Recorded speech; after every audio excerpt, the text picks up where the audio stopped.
terus dedeuleuannya nangis embung neuleuh manusia datanglah ka dieu ka almarhum ngobrol sanggeus ngobrol puncak obrolanna geus ta'aruf dan lain sebagainya kitu catkeuna teh dedeuleuan kula tim Merak datang ka dieu teh masjid teh pinuh ku tai manda kula mah di musala nu rombeng teh nu ku batur diulah-ulah ulah salat di dinya cenah teh merombeng tetep bae kula mah salat sebab eta lah nu kadeuleu bersih ku kula kahiji nomor kaduana neuli jelema cenah Kiai Timra terus setengah sarang terus pohara jasa beungeutna hampir monyet jeung babi kabeh Allahumma shalli ala sayyidina Muhammad cek kaum Hawariyun wahai Rasulullah Isa kami mengharap pamenta kami hayang diturunkeun hidangan soteh ieu mah aya sababaraha harapan kami hiji anak kula minha hayang dahar tina rampadan hidangan langsung ti luhur langit hayang ngarasakeun langsung tina mujizat nomor kadua nawatauba inna qulubuna hayang tentrem hate kami hayang leuwih mantep keyakinan kami lain teu percaya ka anjeun sebagai rasul tapi kami supaya leuwih mantep luar biasa imanna ka Allah iman ka anjeun sebagai rasul Allah ai kitu mah doa maneh langsung teh kasaksian ku kami mantep keyakinan kami masyaallah nomor katiluna wa na'lama qad sadaqatana jeung kami nyaho berarti kana kabeneran anjeun nyaritakeun bahwa anjeun teh diangkat jadi nabi anjeun teh diangkat jadi rasul tah lantaran geus gadeul ku kami mujizatna kami teh berarti henteu mang-mang deui ngabenerkeun ka anjeun selaku rasul wa takunu 'alaiha minas syahidin wa nakunu 'alaiha minas syahidin jeung kami langsung hayang nyaksian eta hidangan ti luhur langit kitu kami teh hiji hayang barang dahar langsung ti langit tanpa masak deui bahwa ieu teh mujizat nomor kedua supaya tentrem hate nomor katilu supaya tambah-tambah keyakinan bahwa anjeun bener-bener diangkat jadi rasul nomor kaopat nakuna alaiha minas syahidin wami kabehan hayang langsung neuleuh nyaksian dengan tujuan anu bagus para pengikut Kangjeng Nabi Isa boga kahayang nu sakitu luar biasa na dipukar dipikir ku Kangjeng Nabi Isa dibulak-balik Kangjeng Nabi Isa teh mikir dibulak dibalik ieu teh lain kahayang nu leutik tapi cek Kangjeng Nabi Isa teh lamun henteu ge jadi kabahayaan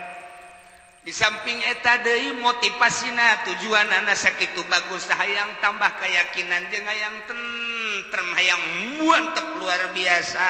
di jero hatena lamun sakira-kira kaula teu ngadoa ka Gusti Allah asana nya namo lembar mentak dipaksakeun ku Kangjeng Nabi Isa langsung Kangjeng Nabi Isa ngadoa ka Gusti Allah qala Isa bin Maryam Allahumma rabbana anzil alaina maidah Kangjeng Nabi Isa langsung ngalawudu mandi heula terus wudu terus nganggo acuk anu putih nu rapih bersolek heula Kangjeng Nabi Isa make sorban di luhurna sanggeus make udang-udang kemudian make tiung langsung munajat ka Gusti Allah Kangjeng Nabi Isa jadi dek munajat kitu heula Kangjeng Nabi Isa mandi heula sanggeus dagosa kemudian tawaddoa ngalawudu sanggeus tawaddoa masa make baju heula nu rapih dikunjukkan ka Gusti Allah nu bersih nu eueuh warna-warnian putih urang mapan make batik di dieuna aya deure si Semar mah cepot aduh dek ibadah ka Gusti Allah malaikat kageteun si cepotan di dinya aduh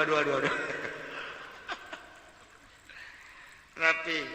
tanpa aya warna-warna nu lain batik-batik Kanjeng Nabi Isa terus unjukkan pasolla rakaataini salat 2 rakaat Kanjeng Nabi Isa Masya Allah pohar nya jadi Kanjeng Nabi Isa rek ngadua teh faqama wattasala wa labisal masa wa shalla rakaataini fataqta rasahu wa qadda basarahu mandi nangtung heula dek galaksanakeun kahayang para kaumna kemudian mandi Kanjeng Nabi Isa tingalikeun ku kaumna beres mandi bebersih nganggo acuk anu bersih luar biasa salat rakaataini salat 2 rakaat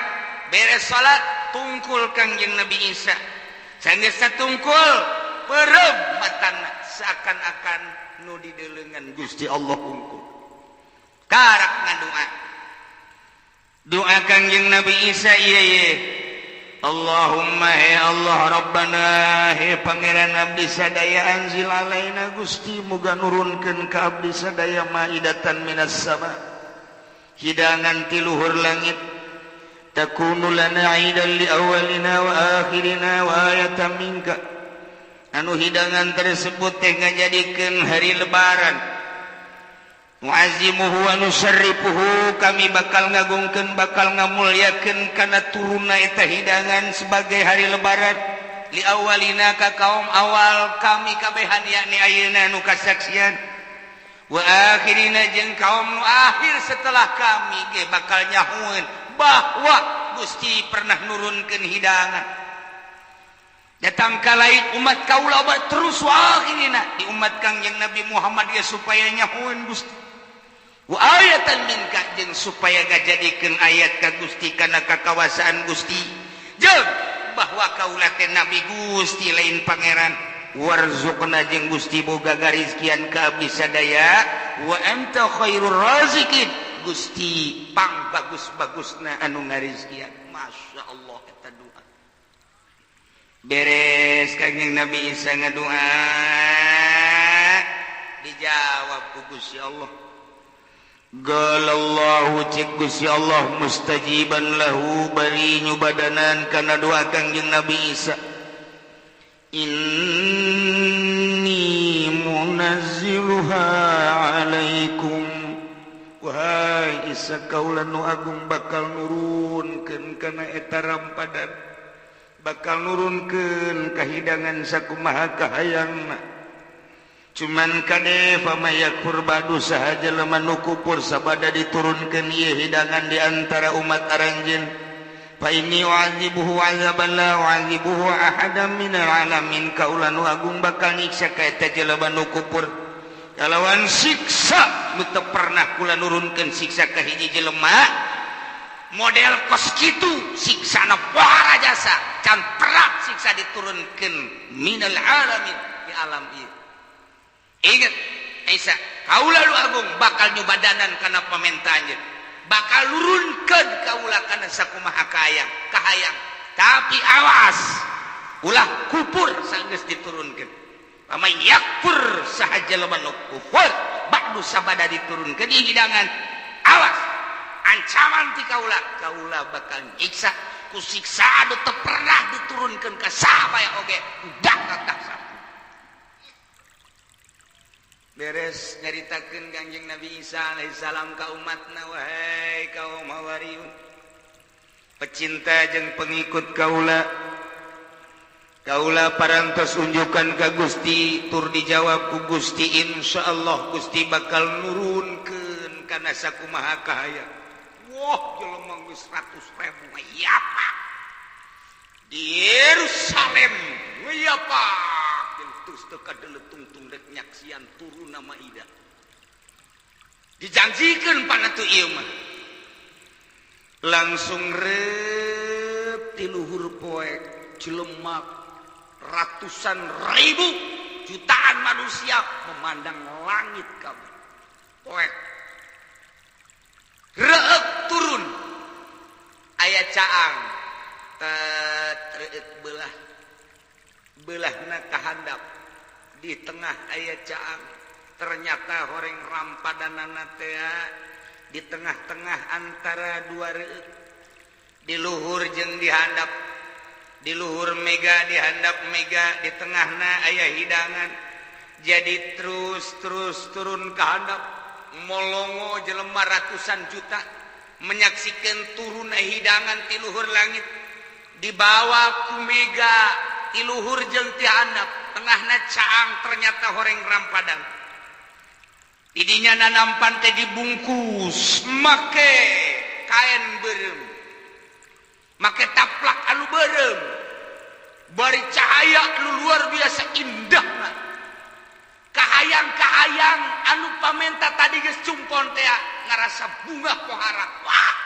indahna turun eta rampadan nanampan, dibungkus ku lapis beureum, di luhurna mega, di handapna mega, cahaya anu luar biasa. Masya Allah, bisa dibayangkan ke orang betapa poharana kejadian tersebut.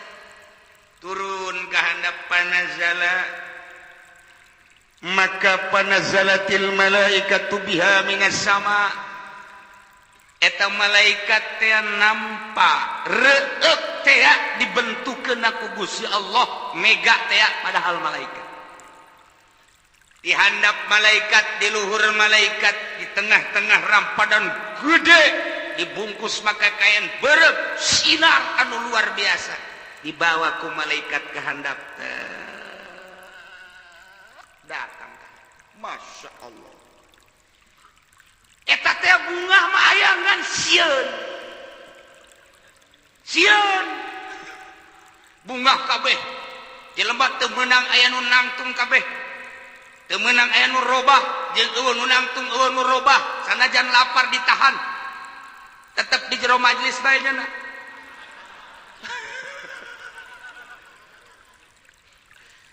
Terobah Kangjeng Nabi Isa be dipayun. Kangjeng Nabi Isa sakumaha bari kaharayang anjeun geus turun ti luhur langit sok geura gadalahan. Ngabaged kabeh. Ngabaged naon ngabaged?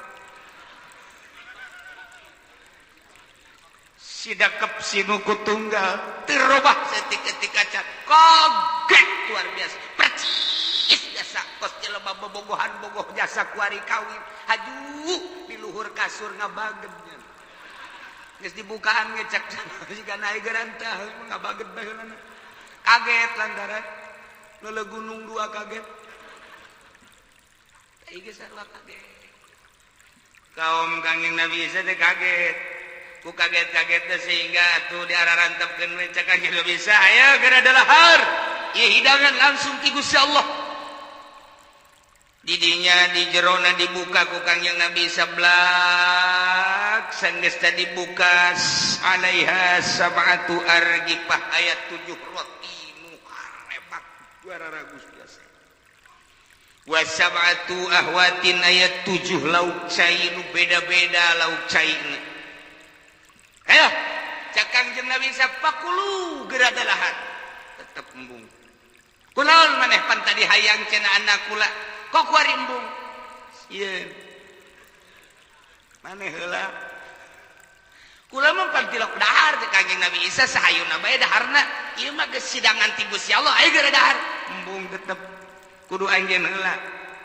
Maksudna sieun besi naon racun teu lain. Besi diracun mah nya ti luhur langit diracun. Embung, tapi tetep aya kudu ngadahar ti heula mah embung kami. Tah eta teh kejadian anu luar biasa jol be aya hiji jelema anu dianggap paling istimewa jeung paling hebat pecinta ka Kangjeng Nabi Isa na cintana luar biasa ngaranna Ki Samun. Ki Samun ya ruhallah kun anta awwala may yaqulu minha. Coba anjeun heula nu pangheulana ngadahar. Kami moal wakang ngadahar. Kunaon Samun? Yud empan tepuguh karuh tulun di langit. Jeung pertanyaan kaula kadua ya ruh Allah amin tu amid dunya hadza amin tu amil jannah. Apakah ieu teh kadaharan dunia, apakah kadaharan sorga nu ku kami ditanya. Cek Kangjeng Nabi Isa hadza laysa min hadza wala min hadza. lain kadaharan dunia lain kadaharan surga naon atuh walakinnahu syai'un ikhtara'ahu Allah biqudratihi ieu mah hiji kadaharan nu langsung didamel ku Gusti Allah dengan kakawasan Gusti Allah lain ti surga can usim kadaharan surga turun ke dunia lain kadaharan dunia sebab kadaharan dunia mah pan kudu aya nu masak kudu aya koki nah ieu mah syai'un ikhtara'ahu Allah biqudrati kadaharan nu langsung didamel ku Gusti Allah dengan kakawasan Gusti Allah fakulu coba aya geradalah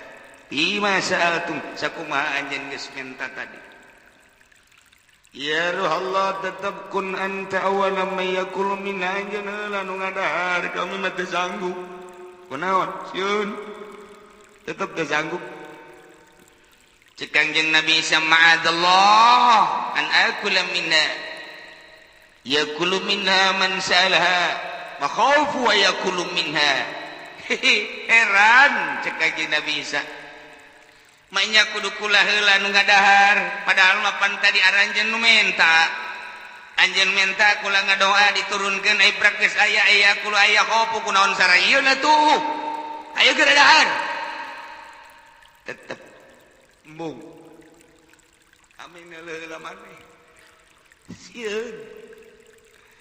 sabaraha eta harita anu halaladir di hareup nu halaladir jumlahna aya alpun wa salasumiyati rajulin wa mratin aya 300.000 lalaki jeung awak 300.000 jelema menyaksikan turunna hidangan ti Gusti Allah di langit langsung akhirna Kangjeng Nabi Isa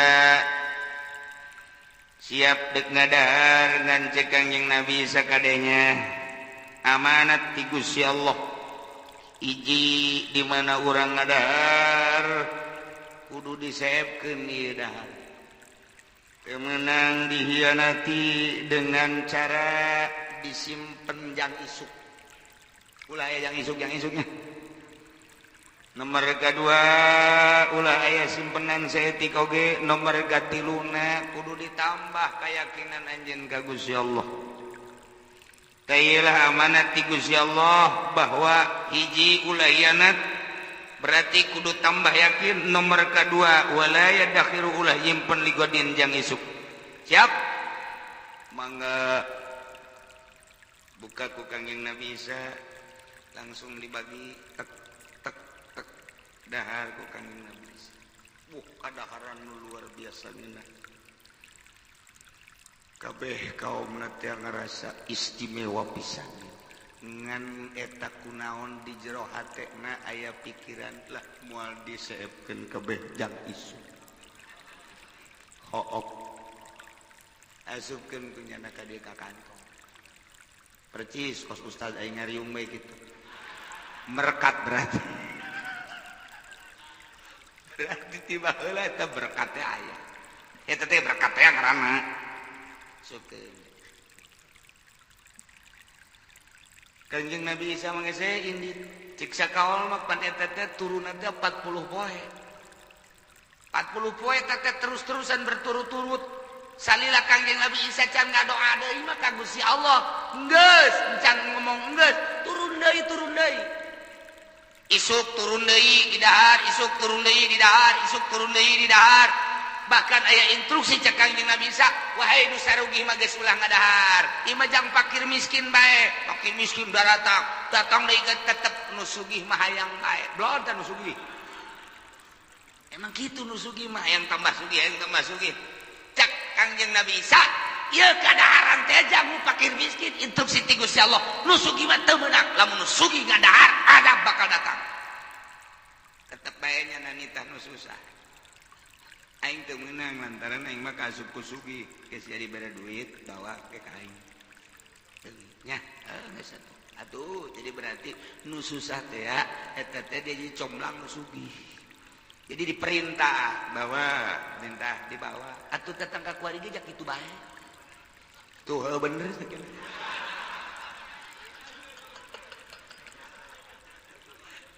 nu sugih teh emang paling jasa masyaallah jasa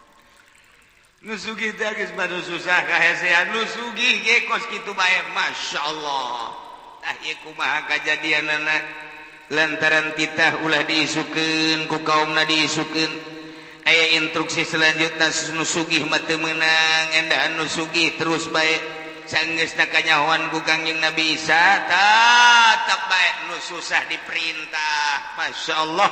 jadi lain jangan nu susah mah makin kecepet bae nu susah mah makin susah bae nu susah mah makin parah susah tiba heula horeng kos kitu teh lain ku ari bae nu susah makin susah bae ku ari pamarentah tinggal pamarentah untuk rakyat dari rakyat kembali ke rakyat teh podol sero mana pibuktieuneuna nyana bae numpuk-numpuk harta oh luar biasa di anu sabau barau mana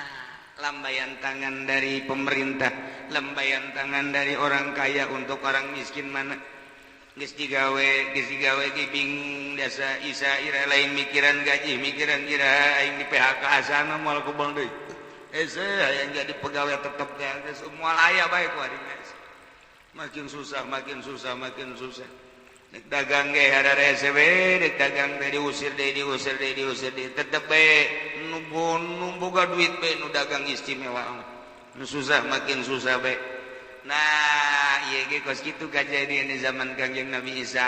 kulantaran titah ulah merekat tetep merekat nu sugih titah ulah tetep bae hayang nah setelah di stop ku Kangjeng Nabi Isa ngadua Kangjeng Nabi Isa ya Rabb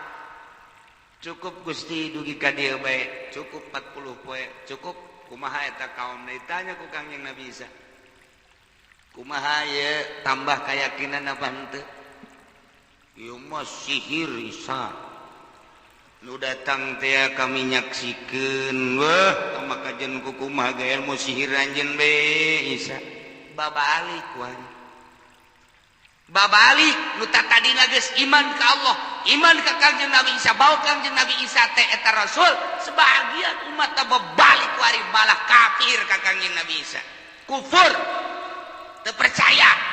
nyihir-nyihir ka Kangjeng Nabi Isa atuh ka Kangjeng Nabi urang ge sarua bae atuh ka urang mah ya ka urang geus komo atuh kiai ngomong kieu lah kiai didenge kiai ulah sok pati didenge ku sia nyaritakeun segala kredit haram ieu haram itu haram sogok haram da ulah pati didenge ku sia moal boga duit sia kajen kieu kumaha ge ngadenge kiai mah geus kiai mah keudang ngocoprak bae urang kiai mah kiai atuh geus tetepan lobatan nu ngomong kos kitu di Cikupa hiji teteh ngomong di Jati hiji ngomong gitu teh di Sepatan hiji teteh atuh loba bae geus ngomong itu ulah pati didenge kiai mah geus banyak jaloba kiai jangan meunangkeun kana kredit urang mah nuturkeun anu meunangkeun bae sogok bilogok kiai ngaramkeun urang mah nuturkeun kiai bae nu ngameunangkeun sogokan ja kiai jadi golkar loba keneh ya lain nyana bae kiai mah sekarang itu bae eta kadenge jasa tah kadenge jasa ku ceuli atuh boro-boro ka urang ka Kangjeng Nabi Isa ge ka Kangjeng Nabi Muhammad mukomo atuh kitu atuh komo urang umatna mah teu aneh antepkeun bae kena sacablakna subur kena sarojeng manuk kera kabek ka ditu kayak karasa geus paeh manyana nah ieu kumaha ieu barang kejadian kos kitu deh Kangjeng Nabi Isa dakwah sanggeus dakwah dicaci dimaki ku rakyatna ku umatna ku kaumna nu kadana nu tatadina anu komo nu tatadina teu iman mah beukeuh teu iman ieu mah nu tatadina iman ge haju kuari kalalupur hanya tinggal sebagian kecil lah anu masih kena iman ka Allah iman ka Kangjeng Nabi Isa sebagai Rasul Allah rep penting hararees begitu hudang subuh pamusihu kirodatan wa khonazira barang hudang subuh diganti jadi monyet jeung babi beungeutna berubah nyana nunjuk sia jadi monyet sia ge cak sore sia jadi babi sia kudu jadi babi duh ngomong naon sia ge kabeh emang jadi babi gitu aing jadi babi barang ngacak kabeh jara di monyet jara di babi iyalah langsung pantah digecek Gusti Allah awas wa may yakfur Cek Gusti Allah tadi dihandap geus dijelaskeun sajelma anu kufur sabada diturunkeun ieu Maidah. Faman yakfur ba'du minkum fa inni u'adzibuhu 'adzaban la u'adzibuhu ahadam minal 'alamin. Cek Gusti Allah awas lamun sia kalalupur sabada diturunkeun ieu hidangan ti luhur langit. Aing moal asa-asa bakal nyiksa ku siksaan can pernah didatangkan siksaan tersebut kanu sejen siksa ku aing. Iyahan pan waktu Kangjeng Nabi Isa dakwah mah begitu kajadian tetep be pohonya nak menang nikmat teh endahan diisukeun ka hiji. Nomor kadua nu sugih teu meunang endahan marala nyarokot bae geus diulah-ulah ge ku Kangjeng Nabi Isa kade tetep bae terus bae teu ngahidi teu ngatege teu ngajeging karena dakwah na Kangjeng Nabi Isa eta lah diganti